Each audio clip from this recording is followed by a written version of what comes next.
વિદ્યાર્થી મિત્રો, ભારતના ન્યાયતંત્રમાં સૌથી ઉપરી સર્વોચ્ચ અદાલતની રચના અને સર્વોચ્ચ અદાલતના ન્યાયાધીશોની લાયકાત અંગે આપણે અભ્યાસ કર્યો. હવે આ તાસની અંદર વિદ્યાર્થી મિત્રો આપણે સર્વોચ્ચ અદાલતના કાર્યો અને સત્તા વિશે આપણે જોઈશું કે ભાઈ ભારતના ન્યાયતંત્રમાં સર્વોચ્ચ અદાલતનું કાર્યક્ષેત્ર કયું છે, સર્વોચ્ચ અદાલત કયા કયા કામ કરે છે અને બંધારણે સર્વોચ્ચ અદાલતને કઈ કઈ સત્તાઓ આપી છે એના વિશે આપણે અભ્યાસ કરીશું. તો ભારતની સર્વોચ્ચ અદાલતને કુલ 3 પ્રકારની સત્તાઓ આપવામાં આવી છે, એટલે કે મુખ્યત્વે 3 પ્રકારના કાર્યો કરે છે. હવે પહેલું કાર્યક્ષેત્ર છે મૂળભૂત ક્ષેત્રાધિકાર. સર્વોચ્ચ અદાલતનું પ્રથમ નંબરનું કાર્ય કયું છે?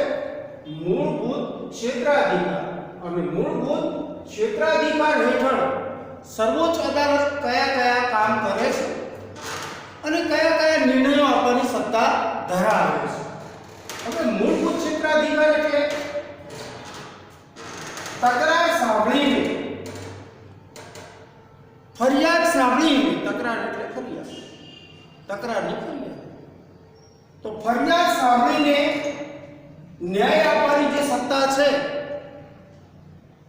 એ સત્તા સર્વોચ્ચ અદાલતને મૂળભૂત ક્ષેત્રાધિકાર હેઠળ પ્રાપ્ત થાય છે.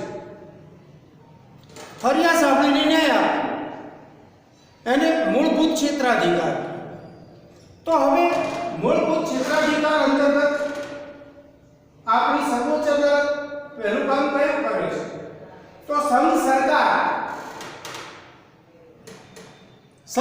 એટલે કેન્દ્ર સરકાર અને સામેના પક્ષે એક કે તેથી વધુ રાજ્યો વચ્ચેના ઝઘડા,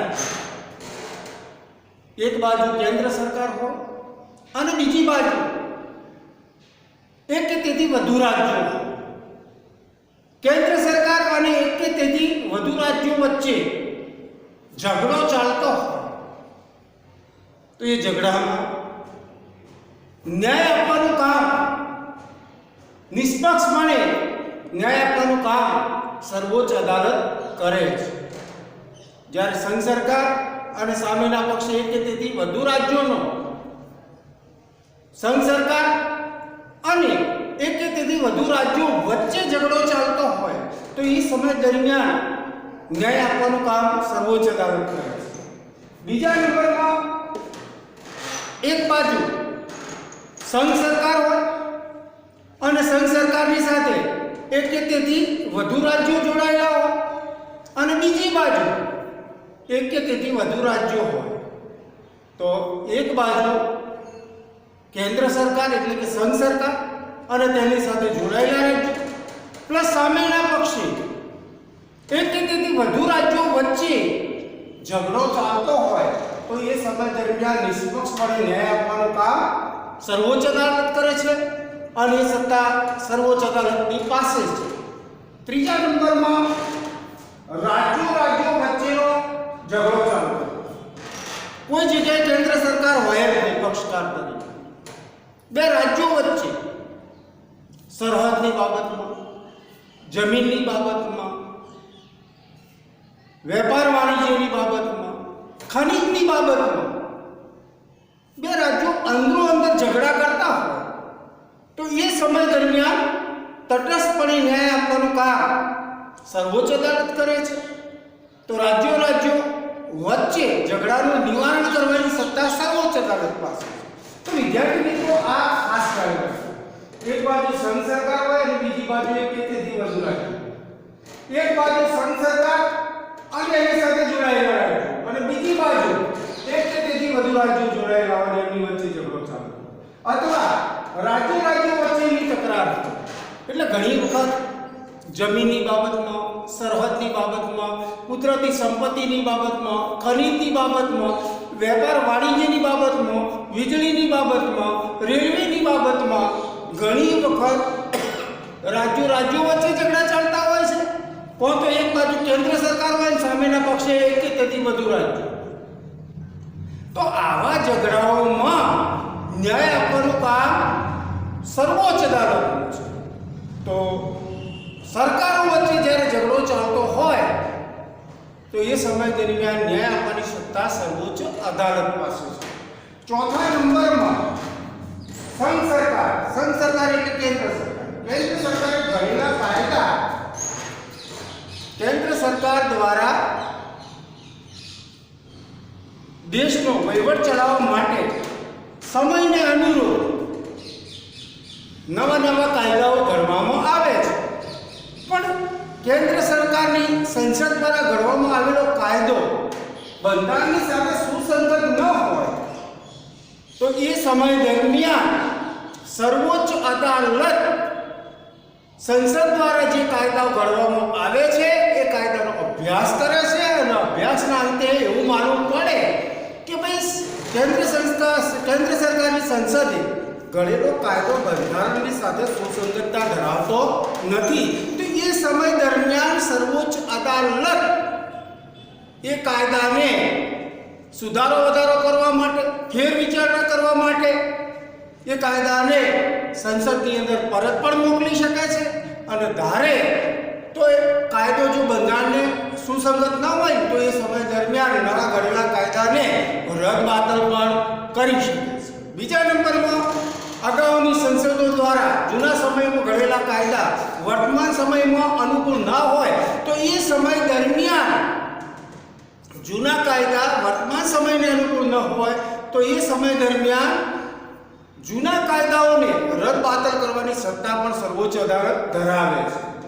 હવે પાંચમા નંબરનો નાગરિકોના હકોના રક્ષણ અને જતન કરવાની સત્તા પણ સર્વોચ્ચ અદાલતની પાસે છે. તો ભારતના બંધારણે ભારતના નાગરિકોને વિકાસ કરવા માટે 6 જેટલા મૂળભૂત હકો આપ્યા છે. આ હકોનું રક્ષણ કરવાની અને આ હકોનું જતન કરવાની સત્તા પણ સર્વોચ્ચ અદાલતને આપવામાં આવી છે. નાગરિકોના હકોના રક્ષણ માટે સર્વોચ્ચ અદાલત ધારે તો કોઈ પણ હદે જઈ અને નાગરિકોના હકોનું રક્ષણ પણ કરે છે અને જતન પણ કરે છે. હવે વિદ્યાર્થી મિત્રો આગળ જોઈશું સર્વોચ્ચ અદાલતના કાર્ય અને સત્તાઓમાં. બીજું કાર્ય છે અપીલનું ક્ષેત્રાધિકાર. અપીલનું ક્ષેત્રાધિકાર એટલે વિવાદ અધિકાર ક્ષેત્ર.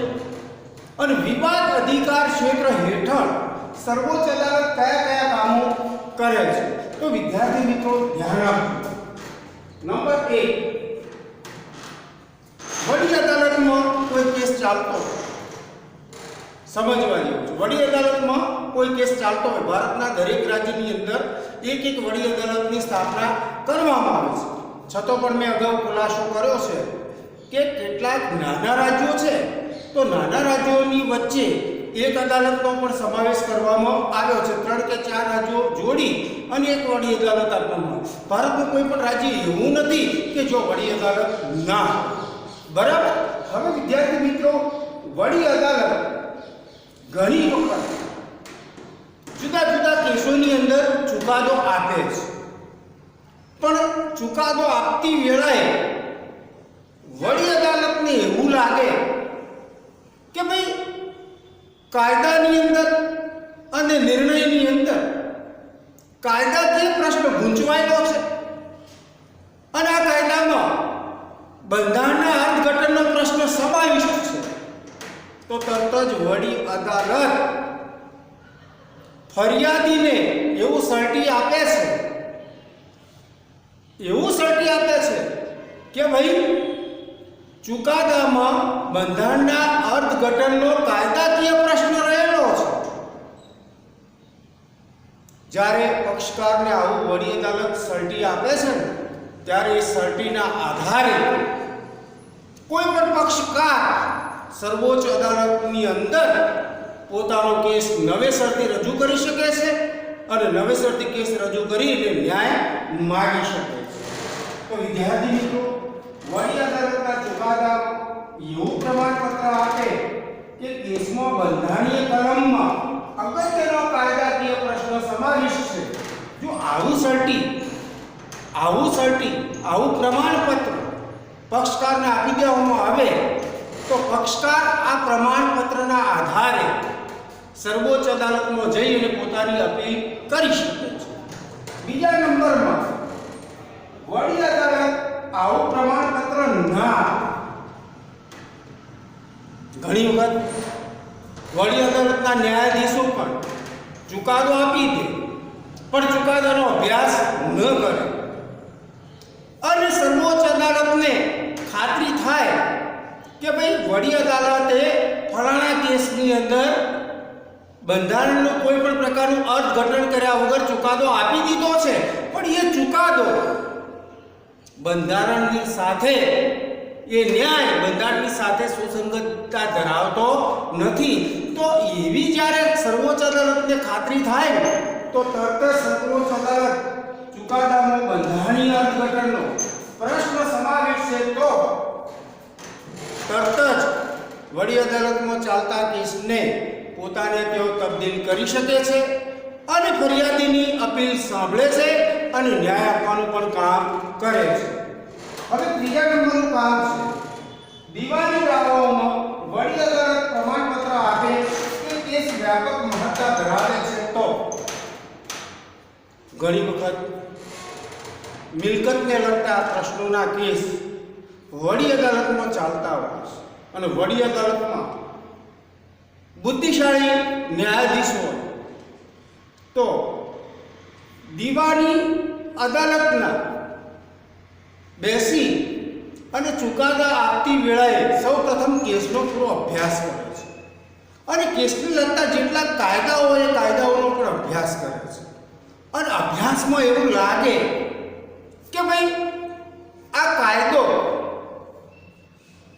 જમીન અને મિલકતની બાબતમાં નાગરિકોને અન્યાય કરે એમ છે, તો એ સમય દરમિયાન તરત જ વડી અદાલતના ન્યાયાધીશ ફરિયાદીને એવું પ્રમાણપત્ર આપે છે કે ભાઈ આ કેસ વ્યાપક મહત્તા ધરાવે છે અને આ કેસની અંદર બંધારણના અર્થઘટનનો પ્રશ્ન સમાયેલો છે.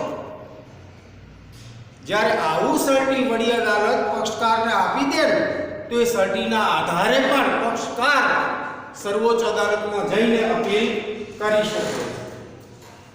ચોથા નંબરમાં તાબાની અદાલત, ફોજદારી કેસો. તાબાની અદાલતમાં ગુનેગાર મૃત્યુદંડની સજામાંથી મુક્તિ આપી. ફરી યાદ રાખજો, ફોજદારી અદાલતમાં ફોજદારી ગુનામાં ગુનેગારને જિલ્લા કક્ષાની અદાલત કે તાબાની અદાલત કે પેટા અદાલતો કેસની બાબતમાં ગુનેગારને મૃત્યુદંડની સજામાંથી મુક્ત કરી દીધો અને બીજી બાજુ વડી અદાલતે ગુનેગારને મૃત્યુદંડની સજા આપી. તો એવા સમયે વડી અદાલત એવું સર્ટિફિકેટ આપે છે, અદાલતો વચ્ચે કોઈ પ્રશ્ન ઊભો ન થાય એવું સર્ટિ આપે છે કે ભાઈ આ કેસ નો નિર્ણય સર્વોચ્ચ અદાલત આપે એ યથાયોગ્ય છે. તો આ સર્ટિના આધારે પક્ષકાર સર્વોચ્ચ અદાલતમાં જઈને પોતાની અપીલ કરી શકે છે. તો વિદ્યાર્થી મિત્રો, ખાસ યાદ રાખજો, ફોજદારી ગુનામાં ફોજદારી અદાલતનો કેસ ચાલતો. હવે ફોજદારી અદાલતમાં પણ કેવી અદાલત? તાબાની અદાલત, જિલ્લાની અદાલત, તાલુકાની અદાલત કે એમના તાબા નીચે ચાલતી નાની અદાલત ની અંદર ફોજદારી ગુનાનો કેસ ચાલતો અને ફોજદારી ગુનામાં અદાલતે ગુનેગારને મૃત્યુદંડની સજામાંથી મુક્તિ આપી અને એ જ કેસની અંદર રાજ્યોની વડી અદાલતે એટલે કે હાઈકોર્ટે મૃત્યુદંડની સજા ફરમાવી. તો અહીંયા કોર્ટો વચ્ચે, અદાલતો વચ્ચે ઝઘડા ન થાય, કોઈ પ્રશ્નો ઉપસ્થિત ન થાય એ માટે વડી અદાલત મૃત્યુદંડની સજા ફરમાવી અને તરત જ ગુનેગારને એવું સર્ટી આપી દે છે કે ભાઈ આ કેસની અંદર કાયદાકીય અર્થઘટનનો પ્રશ્ન રહેલો છે, એટલે આ કેસ સર્વોચ્ચ અદાલતમાં ચાલે એ યથાયોગ્ય છે. આવું સર્ટી આપી દે તો એ સર્ટીના આધારે ગુનેગાર સર્વોચ્ચ અદાલતની અંદર જઈને અપીલ કરી શકે છે, ન્યાય માગી શકે છે. પણ સર્વોચ્ચ અદાલત જે ચુકાદો આપે છે એ ચુકાદો ગુનેગારે ફરજિયાતપણે માન્ય રાખવો. હવે ત્રીજા નંબરનું કાર્યક્ષેત્ર છે સલાહ ક્ષેત્ર.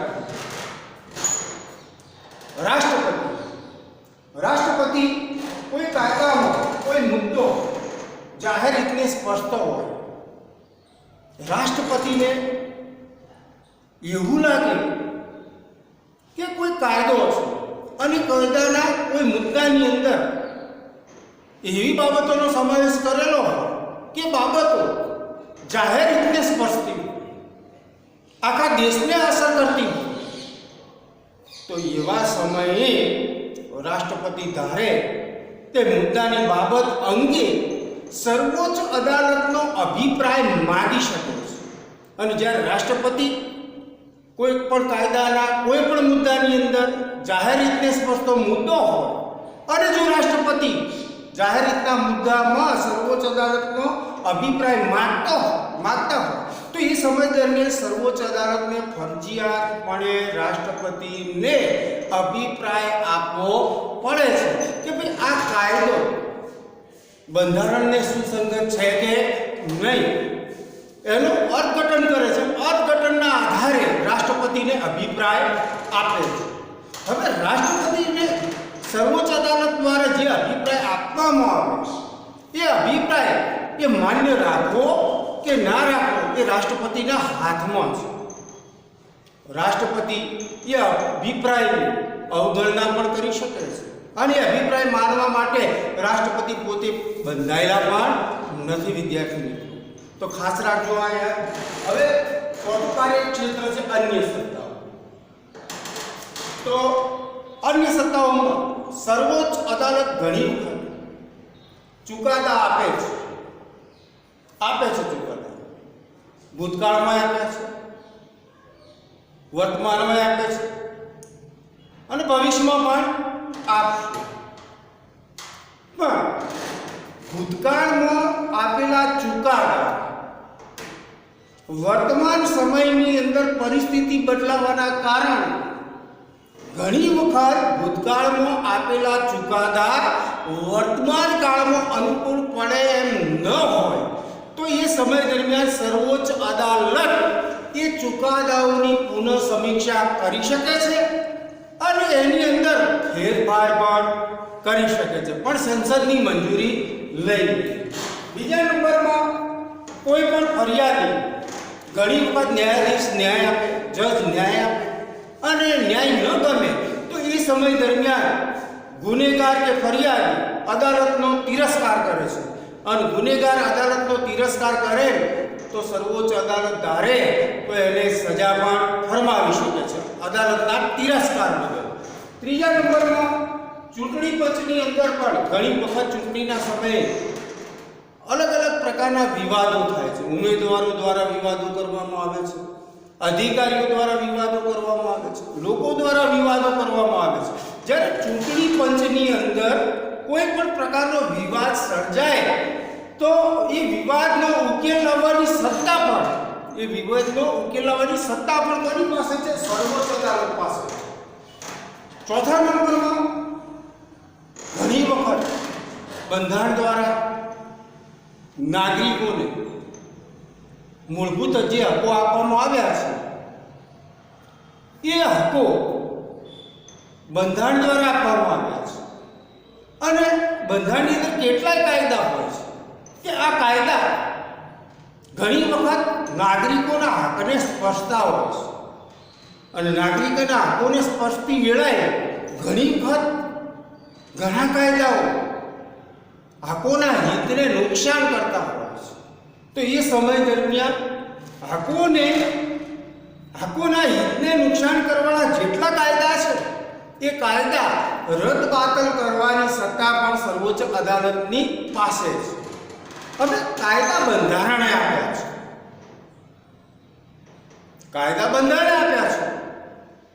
પણ એ કાયદા નાગરિકોના હકોની વાત છે. નાગરિકોના હકો બંધારણે આપ્યા છે, બરાબર. હવે રક્ષણ કરવાની અને એનું જતન કરવાની જવાબદારી સર્વોચ્ચ અદાલતને સોંપી છે. તો નાગરિકોને બંધારણ દ્વારા જેટલા હકો આપવામાં આવ્યા છે એ હકોના રક્ષણ માટે સર્વોચ્ચ અદાલત નાગરિકોના હકોના રક્ષણના વાલી બની અને જેટલી પણ ફરજો અદા કરવી પડે હકોના રક્ષણ માટેની એ બધી જ પ્રકારની ફરજો સર્વોચ્ચ અદાલત અદા કરે છે. તો અહીંયા નાગરિકોના હકોના રક્ષક અને વાલી કોણ છે? તો કે ભાઈ સર્વોચ્ચ અદાલત.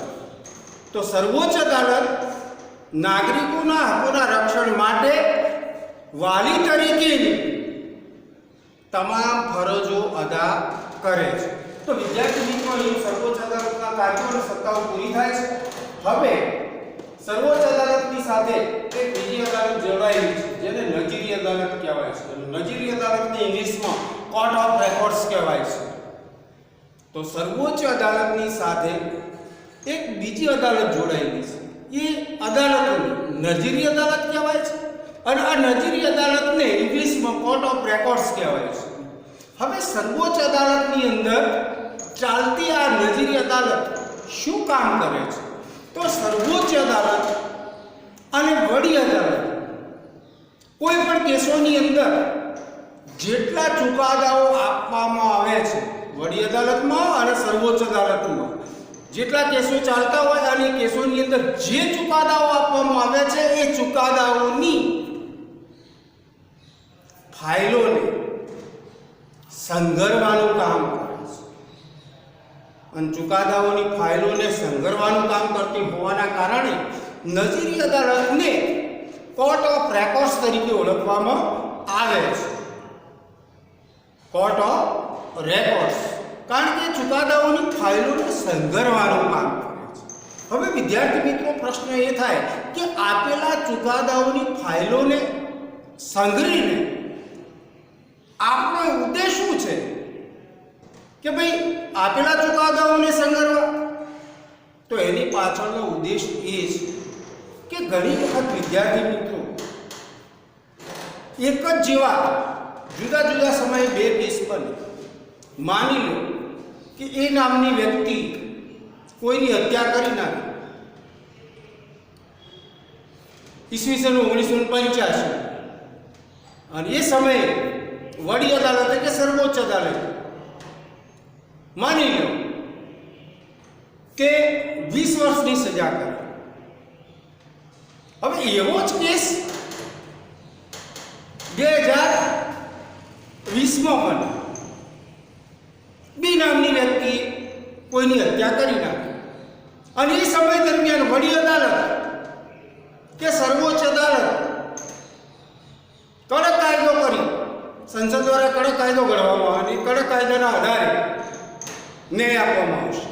અને સર્વોચ્ચ અદાલત કે વડી અદાલત એ સમય દરમિયાન 20ની જગ્યાએ 25 વર્ષની સજા કરી દે. તો એ સમય દરમિયાન ગુનેગાર કે વકીલ એનો એવો બુદ્ધિશાળી વકીલ હોય કે અગાઉના ચુકાદાઓનો અભ્યાસ કરે અને અગાઉના ચુકાદાઓમાં એક જ જેવી ઘટનામાં અલગ અલગ પ્રકારની સજા થઈ હોય એવા કેસોનો અભ્યાસ કરે છે. અને એવા કેસોનો અભ્યાસ કરવા માટે વકીલ સર્વોચ્ચ અદાલતની પરમિશન લઈ નજીરી અદાલતમાં જાય છે. નજીરી અદાલતમાં જે ચુકાદાઓની ફાઇલો પડી છે એ ચુકાદાઓની ફાઇલમાંથી અમુક ફાઇલો માગે છે અને એનો અભ્યાસ કરે છે. અને અભ્યાસ કરી અને જ્યારે વડી અદાલતમાં કે સર્વોચ્ચ અદાલતમાં કેસ ચાલતો હોય તો એ સમય દરમિયાન ફરિયાદીના વકીલ વડી અદાલતમાં કે સર્વોચ્ચ અદાલતમાં એવી રજૂઆત કરે છે કે ભાઈ 1985માં એ નામની વ્યક્તિએ ફલાણી વ્યક્તિની હત્યા કરી હતી, તો એ સમય દરમિયાન એને 20 વર્ષની સજા કરવામાં આવી. તો અત્યારે એવો જ કેસ બનેલો છે 2020માં કે બી નામની વ્યક્તિએ ફલાણી વ્યક્તિની હત્યા કરી, તો એને કેમ 25 વર્ષની સજા? તો ન્યાયની બાબતમાં ન્યાય ન થવો જોઈએ. એકને 20 વર્ષની સજા અને એકને 25 વર્ષની સજા. તો એ સમય દરમિયાન નવા કેસની અંદર સર્વોચ્ચ અદાલત કે વડી અદાલત દ્વારા અગાઉ અપાયેલો જે ચુકાદો હોય છે એ ચુકાદાઓનો સંદર્ભ ટાંકે છે અને ગુનેગારને મોટી સજામાંથી બચાવી શકે છે. તો વિદ્યાર્થી મિત્રો, એક જ જેવી ઘટનાઓમાં અલગ અલગ સજા ન થાય તે માટે સર્વોચ્ચ અદાલત કે વડી અદાલતની અંદર જેટલા ચુકાદાઓ આપવામાં આવે છે એ ચુકાદાઓની ફાઇલોને નજીરી અદાલતમાં સંગ્રહવામાં આવે છે. નજીરી અદાલતમાં સંગ્રહવામાં આવતી હોવાના કારણે નજીરી અદાલતને કોર્ટ ઓફ રેકોર્ડ્સ તરીકે ઓળખવામાં આવે છે. અસલી વિદ્યાર્થી મિત્રો, ધન્યવાદ. બોર્ડની અંદર જે માહિતી છે એ લખી દેવાની છે.